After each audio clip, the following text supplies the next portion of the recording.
L'entretien des patriotes. Bonjour à tous, heureux de vous retrouver. Tiphaine, sa honteuse plaidoirie. Macron acculé cède tout à l'Union européenne. Mercosur, vaccins, guerre. Avant de traiter ces informations et beaucoup d'autres, vous connaissez la coutume sur cette chaîne, je commence toujours mon entretien par remercier ceux qui m'ont permis justement de le produire, car ils m'ont financé à l'aide des merci rémunérateurs. Et aujourd'hui sont à l'honneur des fidèles parmi les fidèles, Bernard Carré, Françoise Dominger, Yannick Hilarion, Sophie Bré, Claire Diploc, Yann Penaud, ma chère Yvette Poré et ce cher Philippe Bohen. Merci à eux du fond du cœur. Et puis je tenais à vous remercier pour votre fidélité. Oui, il faut aider la réinformation en ces temps de très graves menaces sur la liberté d'expression. Alors comment faire? Eh bien c'est simple. Il suffit de lever les petits pouces, écrire de gentils messages, diffuser sur d'autres réseaux sociaux et puis surtout, n'oubliez pas d'activer la cloche notification. Merci à tous. Macron, le président le plus détesté de la Ve République. Selon le dernier baromètre Odoxa d'octobre 2025, le chef de l'État ne convainc plus. Pour les sonder, il cumule tous les défauts sans plus susciter la moindre adhésion. Quelle surprise! Une impopularité record. 8 Français sur 10 jugent que Le Poudré est un mauvais président. Il est incompétent, antipathique, arrogant. Les qualificatifs négatifs à l'égard du Poudré l'emportent massivement dans l'opinion. Pour Gaël Simon, président d'Odoxa, ce bilan est déjà très sombre. Mais le pire reste que 69% des Français pensent que Macron n'est pas attaché aux valeurs démocratiques. Alléluia, il en a fallu du temps, mais vous connaissez le dicton, mieux vaut tard que jamais. Qui peut encore soutenir l'imposteur d'Amiens, ce Jupiter en carton-pâte, le Mozart de la finance qui a ruiné la France, le maître des horloges qui n'a aucun sens politique? Les Français ouvrent les yeux, bien obligés. Ils sont appauvris et ils ont froid.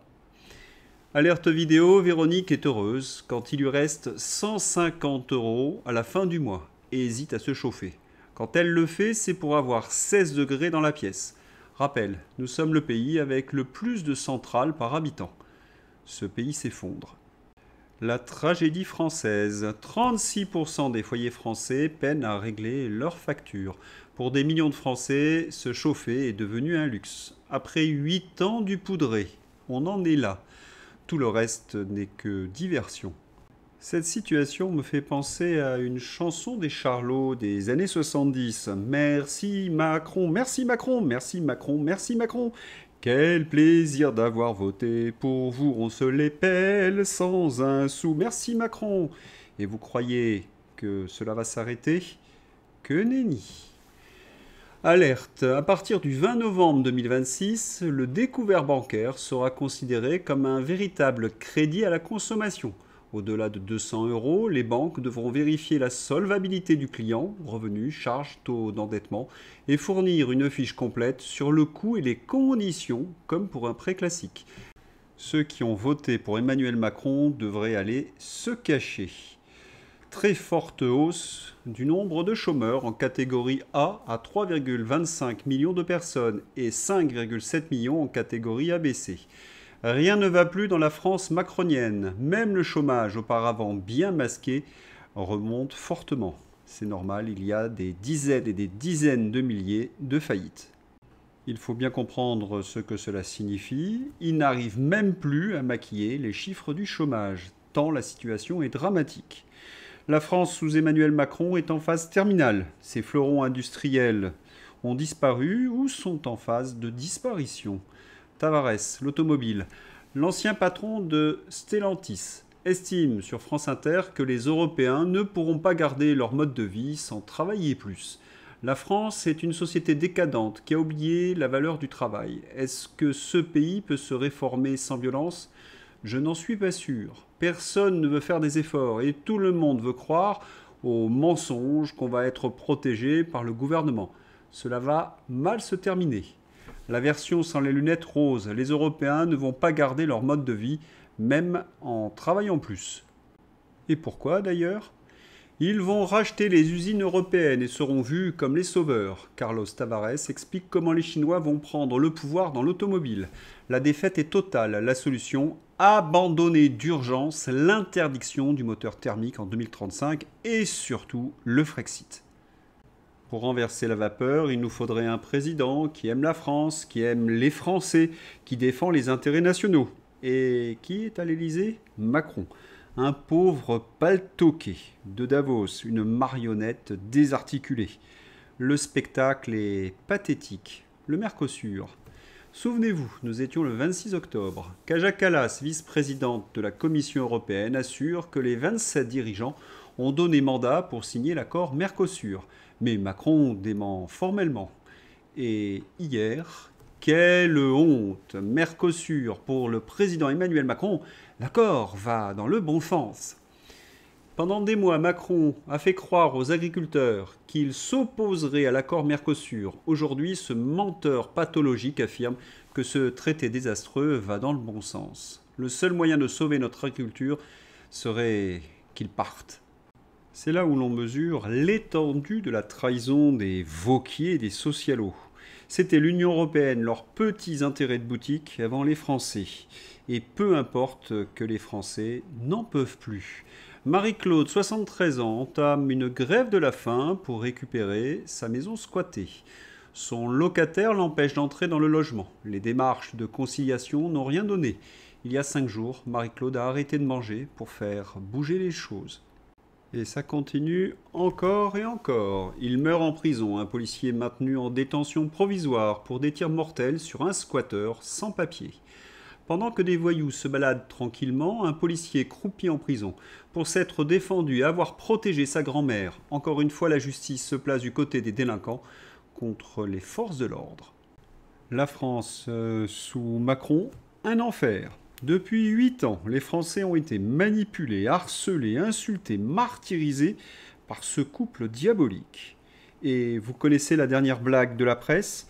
Les journalistes, presque unanimement, exigent que nous plaignions nos bourreaux. Oui, pauvre Brigitte, victime de cyberharcèlement imaginaire. À ce niveau-là, ce n'est même plus de l'inversion accusatoire, mais du pur sadisme. Rappel de la première journée d'audience de Brigitte contre les résistants. Devant le tribunal, les accusés, dans le procès intenté par Brigitte Macron, décrivent le traitement qu'ils ont subi. Arrestation à 7 h du matin, garde à vue de 36 heures, cellule qui pue la pisse et un usage délirant de la force publique. Bien fait, hurlent d'une joie malsaine les collabos. Excusez-moi, j'ai fait un lapsus. Les journalistes. Deuxième journée, l'entrée de la fille de Bribri, Tiffaine Ozière. Procès pour cyberharcèlement imaginaire visant Brigitte Macron. Tiffaine Ozière, la fille de Latrogneux, vient d'arriver au tribunal. Je m'étais posé cette question. Quels étaient les éléments de langage qu'allait balancer Tiffaine? Enfin, les éléments de langage imaginés peut-être par McKinsey. Et ça, c'est collector. La fille de Brigitte Macron dénonce une dégradation des conditions de santé de sa mère. Au vu de ces dernières sorties, ce n'est pas évident. Au procès Macron, sa fille Tiffaine témoigne d'une dégradation des conditions de vie de sa mère. Les dégradations des conditions de vie est une véritable descente aux enfers, même. C'est même flagrant quand on regarde la presse. C'est Fashion Week, repas de gala, réception, champagne rosé, pendant que les Français sont à découvert le 15 du mois et que beaucoup n'arrivent plus à se chauffer. Comme dirait le nain Sarko, quelle indignité. Oui, on ne supporte plus cette presse aux ordres. Je suis fatigué des médias aux ordres, subventionnés, mielleux à souhait avec Bribri Macron, victime d'un cyberharcèlement imaginaire. La première dame par-ci, la première dame par-là. Pour rappel, c'est une pseudo-première dame dont le statut n'existe pas dans la Constitution. Quelle bande de menteurs pathologiques. Les médias concèdent, mais alors très timidement, que les Français ont peut-être des problèmes avec les Macron. Ils ont trouvé cela tout seuls. Je crois que c'est surtout la détestation de Macron qui les anime, explique timidement Philippe Guibert. Pour lui, les rumeurs qui touchent les conjoints des chefs d'État, comme c'est le cas de Bribri, ont toujours existé. Journalistes, leur métier, c'est de défoncer des portes ouvertes. Pourquoi une telle hargne envers Bribri? Tiens, c'est la bonne question. C'est que les Français ont compris que cette chose, la trogneux, était malsaine et qu'ils ont été trompés lourdement en 2017. C'est impardonnable. Une personne en position d'autorité, femme ou homme, peu importe, entame une relation avec un adolescent de 14 ans alors qu'elle en a 39 selon la version officielle et pour être sa mère ou son père. En France, la loi du 21 avril 2021 fixe un seuil de non-consentement présumé à 15 ans pour tout acte sexuel avec majeur. En deçà, c'est une agression sexuelle automatique, passible de 20 ans de réclusion criminelle. Et en cas d'autorité, comme un professeur de théâtre, l'interdiction est absolue, jusqu'à 18 ans de la victime, même avec consentement apparent, avec des peines aggravées jusqu'à 10 ans de prison et 150 000 € d'amende pour atteinte sexuelle. C'est ce genre de points de détail que les journalistes refusent d'expliquer à leur auditoire. On se demande bien pourquoi. Mais reprenons la plaidoirie de Tiphaine. Ma mère dit qu'elle ne sait pas comment faire pour que cela s'arrête. On peut parler de réelle dégradation de ses conditions de vie. Elle n'a rien demandé et subit des attaques en permanence, alors que toutes les actions qu'elle mène sont en faveur des autres. Et en tant que mère, en tant que femme, je ne souhaite cette vie à personne. Elle veut que cela s'arrête. 2 pistes. Elle vient avec Jean-Michel au tribunal, elle accepte un test médical, Macron démissionne et elle redevient anonyme. Non, mais cela suffit, les éléments de langage Disney. La gentille Bribri contre les affreux complotistes. Les bonnes actions de Bribri. J'aimerais bien savoir lesquelles. Vous me dites ? Ah, les pièges jaunes à l'hôpital. Vous le savez, c'est pour cacher le massacre de l'hôpital d'Emmanuel Macron. Et je ne vais pas revenir sur les politiques de la pandémie. Le harcèlement à l'école ? Mais c'est la même campagne rituelle à l'automne depuis 8 ans, alors que le harcèlement scolaire explose et que le système éducatif s'effondre. Faut-il rappeler que c'est Bribri qu'a nommé Blanquer et les autres ministres de l'Éducation nationale ? Le bilan de Bribri est effroyable. Et ce sont les Français qui trinquent, ce sont les Français qui souffrent, ce sont les Français qui sont harcelés par ce couple. Mais qu'elle parte et qu'elle aille se cacher au fond d'un trou. Le mal qu'elle a fait est énorme. Le pathos, c'est encore le pathos, toujours le pathos, et les incontournables accusations de complotisme. Sinon, quelle nouvelle de l'oncle Jean-Mimi ? Cette plaidoirie est un naufrage, à tel point d'ailleurs que le service après-vente de l'Élysée, BFM, est obligé de voler au secours de Tiphaine et de Bribri. Quelques photos d'elle enceinte et l'affaire serait terminée. Au procès du cyberharcèlement imaginaire de Brigitte Macron, les prévenus défendent leur droit à poser des questions. Évidemment qu'il ne servirait strictement à rien pour Bribri de diffuser des photos d'elle enceinte ou même un test génétique. Les gens qui l'attaquent en vivent, financièrement, politiquement ou psychiquement. Jamais un complotiste ne dira qu'il s'est trompé. Normal, nous avons toujours raison. Le seul effet serait de produire de nouveaux contenus affirmant que ces photos sont fausses ou générées par l'intelligence artificielle et que le test génétique n'est pas celui de Madame Macron.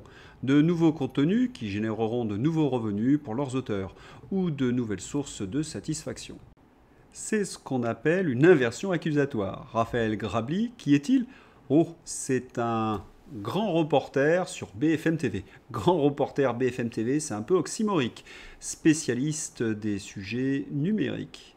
En clair, ce Raphaël Grabli est payé grassement pour désinformer et il accuse ceux qui luttent au quotidien pour la vérité d'être comme lui. Un petit rappel s'impose. Je voulais être comédienne et j'ai fini fille de joie. C'est comme moi, je voulais être journaliste et j'ai fini sur BFM. C'est comme tous ces gens qui se roulent dans la fange, ils imaginent qu'on est comme eux. D'ailleurs, on devrait lui rappeler, on ne dit pas complotiste, mais prévisionniste, car tout ce qui a été dénoncé se réalise, hélas. Mais revenons sur le fond de l'affaire et sur les propos débiles de Grabli. Selon lui, Brigitte n'a pas à fournir de preuves. Mais il faut lui rappeler le droit français parce que dans un procès, et donc dans une instruction, le juge s'appuie sur des preuves, sur du factuel. Et les arguments fallacieux du journaliste pervers ne comptent pas. Petit rappel, Tiphaine Ozière, la fille de Bribri, a dénoncé mardi une dégradation des conditions de santé. Brigitte Macron aurait refusé de se soumettre à un examen médical au cours de l'enquête, selon le journal Le Monde. Il faut également rappeler que Brigitte Macron n'est pas apparue à ce procès en compagnie de son frère. Et ceux qui se seront posés des questions risquent entre 3 et 6 mois de prison avec sursis. Un authentique scandale démocratique et judiciaire. L'ensemble des parties civiles de France seront ravis d'apprendre que pour justifier d'un dommage ou d'un préjudice, il suffira désormais simplement de faire témoigner sa fille ou son fils, voire un proche. Ce procès est une véritable parodie de justice, où l'acte d'accusation, rédigé en quelque sorte par le pouvoir, vaut la condamnation, comme dans tous les pays totalitaires. Message de Xavier Poussard. Aujourd'hui en France, 11 citoyens français anonymes sont jugés pour cyberharcèlement pour avoir simplement relayé sur X, d'une manière ou d'une autre, des publications inspirées de Devenir Brigitte, ma biographie non autorisée de Brigitte Macron, qui n'a jamais été condamnée ni même poursuivie pour diffamation et dont les conclusions n'ont jamais été contestées. Pour avoir retweeté des blagues sur Bribri, ces 11 citoyens français, la plupart tirés au sort, dont une personne handicapée à 80%, ont fait l'objet pendant des mois de surveillance policière étroite, de perquisitions à leur domicile et de placements en garde à vue dans le cadre d'une opération menée depuis la présidence par Patrice Faure, ancien membre de la DGSE et aujourd'hui directeur de cabinet d'Emmanuel Macron. Ils encourent 3 ans de prison et 45 000 € d'amende. Message au monde, ne vous laissez plus sermonner par Macron ou la République française sur la démocratie. Cette affaire est très grave et nous rappelle la judiciarisation des Gilets jaunes. Véritable baffe à l'état de droit. Brigitte et Jean-Michel se plaignent donc de cyberharcèlement sur X alors qu'ils n'ont pas de compte. 10 personnes jugées sur des millions, prises au hasard. Une caricature de Bribri, 3 à 6 mois de prison. Brigitte et Jean-Michel ne se sont pas présentés au tribunal. La justice aux ordres est vraiment très sale. Petit témoignage personnel. Le cyberharcèlement, on connaît. Par exemple, quelqu'un vous menace de mort parce que vous avez exprimé une opinion ou exposé une nouvelle qui lui a déplu. C'est notre lot quotidien. J'en parlais justement, je le salue, avec Infolive il y a 2 jours. Que fait-on ? On signale. Et puis, il ne se passe rien. Oui, jamais rien. Ah, c'est vrai, on n'est pas la première dame, entre guillemets. Mais heureusement, les Français ne sont plus dupes de toutes ces manipulations. Crac politique. La valeur de Macron s'effondre. Correction du marché pour atterrir sur la valeur réelle après une survalorisation artificielle. Plus il chute, plus la valeur des référendums d'initiative populaire monte. Macron, une valeur complètement surévaluée qui n'en finit pas de s'effondrer ? J'aime bien l'idée. L'ennui avec Emmanuel Macron, c'est que plus il chute, plus il est dangereux. La semaine dernière, je vous disais, selon des sources sûres, que les réseaux qui l'ont soutenu, européistes, financiers, etc., voulaient absolument sa démission, qu'il y aurait des négociations. Mais le problème avec Macron, donc, c'est que plus il est acculé, plus il utilise les moyens de l'État pour sa survie. Florian Philippot. Macron annonce qu'il va bientôt décider la censure des réseaux sociaux, une nouvelle doctrine pour la dissuasion nucléaire européenne, la vaccination obligatoire, de donner de fait son indépendance à la Nouvelle-Calédonie, etc. Tout cela est rejeté par 84% des Français, donc avec zéro légitimité pour prendre des décisions aussi structurantes pour la France et les Français. Et les oppositions refusent de le destituer, mais on rêve, ça suffit, destitution, évidemment. Macron poussé à la démission, mais c'est une partie de poker, c'est un jeu de chantage.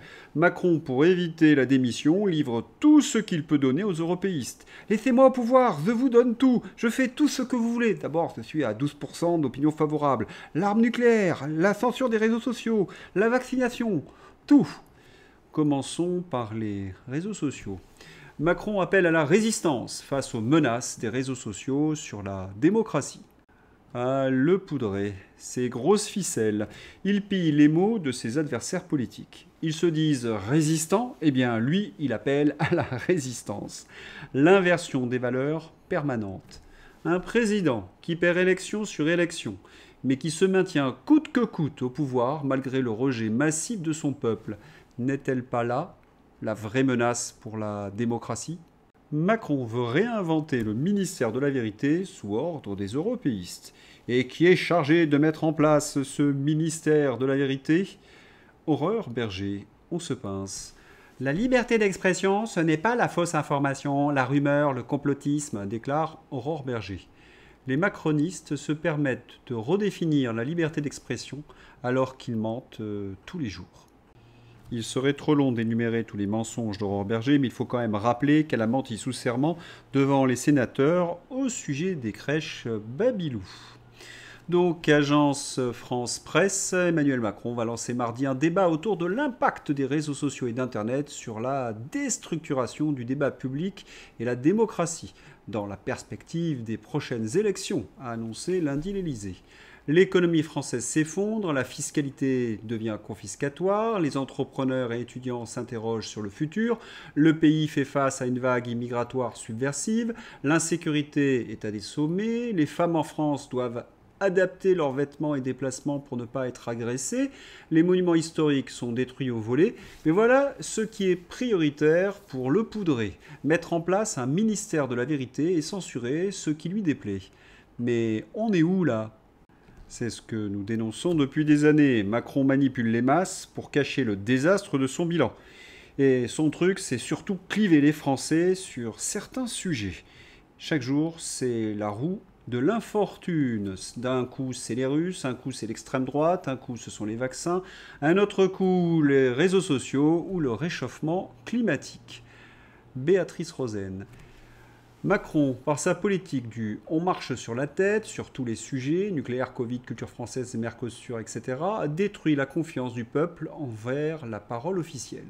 Ça a abîmé le rapport du patient au médecin, ça a abîmé l'image de la science, ça a décrédibilisé les experts en expertise qui ont menti 24 heures sur 24 sur tous les plateaux TV, que cela soit pendant les Gilets jaunes, pendant la crise sanitaire qui a été un point de bascule, et qui continuent à mentir sur l'Union européenne pour pousser le fédéralisme, sur la guerre en Ukraine. Rappelez-vous, on va mettre l'économie russe à genoux, ou les cartes de vieilles machines à laver, etc. Ils ont menti sur tout, et maintenant ils pleurent parce que personne ne les croit plus sur rien. On ne veut pas de ministère de la vérité. Et oui, l'opinion n'est pas égale à diffamation en effet. Dans ce cas, pourquoi ne pas attaquer en diffamation? Vous ne vous posez jamais cette question? Eh oui, Macron est ridiculisé, humilié, contesté, lynché. Alors, que cela ne tienne, il veut anéantir la liberté d'expression, l'esprit critique, la caricature, la satire, l'humour, bref, les opposants. Et en même temps, pour chercher le soutien des Allemands, qui le poussaient un peu à la démission, il leur cède tout. L'Agence spatiale européenne annonce hier soir que le moteur Vinci fabriqué et testé à Vernon, dont le maire c'est le Cornu, sera désormais transféré en Allemagne. Nous détruire toujours et encore. Et sur le Mercosur, Emmanuel Macron dit « Nous avons obtenu une clause de sauvegarde pour les filières agricoles fragiles ». Fact-checker, cette clause était déjà dans la version de l'accord conclu en 2019. Notre note de décryptage montre que cela ne va rien changer. Macron cède tout pour ne plus avoir les réseaux européistes sur le dos. En bon français, c'est un traître. Mais je crois que ça, vous le savez déjà. Renseignement russe. La France envisage l'envoi de 2000 soldats en Ukraine. Emmanuel Macron entend déployer un contingent militaire de 2000 hommes en Ukraine. Des militaires français se trouvent déjà en Pologne, a annoncé le service de renseignement extérieur russe. Dépassé par ses échecs politiques, le président français s'accroche à l'espoir d'être perçu comme un grand stratège militaire. Les Français ont-ils été consultés? Le Parlement? Non. Macron, c'est le coup d'État permanent, une dérive autocratique dangereuse. Guerre en Ukraine, Zelensky affirme avoir besoin du soutien de l'Union européenne pour 2 ou 3 ans de combats supplémentaires contre Moscou. Normal, les Américains ne paient plus. Une facture pour l'Union européenne qui risque de s'élever à plus de 300 milliards d'euros. Et la France au minimum 60 milliards. Les Français sont-ils d'accord? Les augmentations de taxes et impôts, c'est pour financer la guerre? On aimerait avoir une réponse claire de nos dirigeants. Sur le terrain, le président ukrainien fait état de violents combats à Pokrovsk, cible prioritaire de Moscou. Il a également déclaré que Kiev était prêt à des négociations de paix. Il faut savoir que les lignes auraient été brisées selon des sources anglo-saxonnes. Après la guerre, le pchout. L'article 20 du projet de loi de financement de la sécurité sociale, débattu au Parlement depuis hier, bouleverse le droit français en imposant la vaccination obligatoire à tout un tas de gens, de façon floue et mal définie d'ailleurs. C'est le pied dans la porte, l'obligation deviendra vite généralisée via un pchout combiné ARM, grippe Covid, si on accepte cela. Déjà le MEDEF réclame l'obligation pour tous les salariés de France. On n'est pas surpris, Macron cède au lobby pharmaceutique. C'est la grande braderie. Le vaccin choix libre et éclairé, c'est fini. Et à la télévision, c'est Guignol Band avec le duo, les Taxators, duo sinistre, Zuckman et Guillon. Ça n'arrête pas. Les gens sont libres, monsieur Zuckman. François Langlais rappelle que les capitaux et les gens circulent librement dans l'Union européenne. Zuckman, c'est vraiment un nul. Comme ces solutions, ces taxes sont stupides avec des effets secondaires graves, il est obligé d'imaginer des mesures pour parer à ces effets négatifs. Cela devient kafkaïen. Gabriel Zuckman, je propose que l'on crée un bouclier anti-exil fiscal, que les personnes redevables de l'impôt en resteraient redevables. La gauche veut rendre tout le monde pauvre et faire partir les riches. Zuckman vit en Californie, où il paie moins d'impôts qu'en France. Pas d'impôts sur la fortune, déduction à gogo, charges légères. Mais depuis Berkeley, il explique aux Français qu'ils ne paient pas assez. On peut arrêter avec cet abruti, s'il vous plaît. Stratpol. Je tiens à préciser que je soutiens toutes les mesures communistes débiles de Gabriel Zuckman. Pourquoi ? Ce n'est qu'en expérimentant le socialisme jusqu'au trognon, comme en URSS ou en Chine jusqu'à Deng Xiaoping, que les Français en seront dégoûtés pour les prochains siècles. Le goulag, pour ceux qui tenteraient de quitter le pays avec plus de 500 €, me paraît nécessaire. Zuckman, oui, quelle farce. Et Philippe Ayguillon, trop fort. Les gens du Rassemblement national, ce sont de grands amateurs, alors que moi je suis fort, je suis prix Nobel. Ce ne sont pas des gens sérieux, alors que moi je suis prix Nobel. Ils ne sont pas capables de gérer la France. Ils sont incompétents, alors que moi je suis prix Nobel. L'économiste s'en est pris notamment aux mesures proposées par le parti de Marine Le Pen et Jordan Bardella sur l'immigration et la préférence nationale. Philippe Ayguillon a été un soutien de François Hollande et Emmanuel Macron.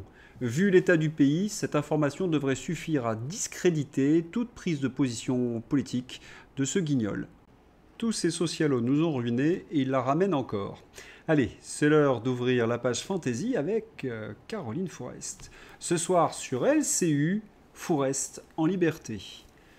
Celle qui a propagé publiquement une fake news diffamante sur feu Charlie Kirk va donner son opinion sur une fake news, sur LCU évidemment.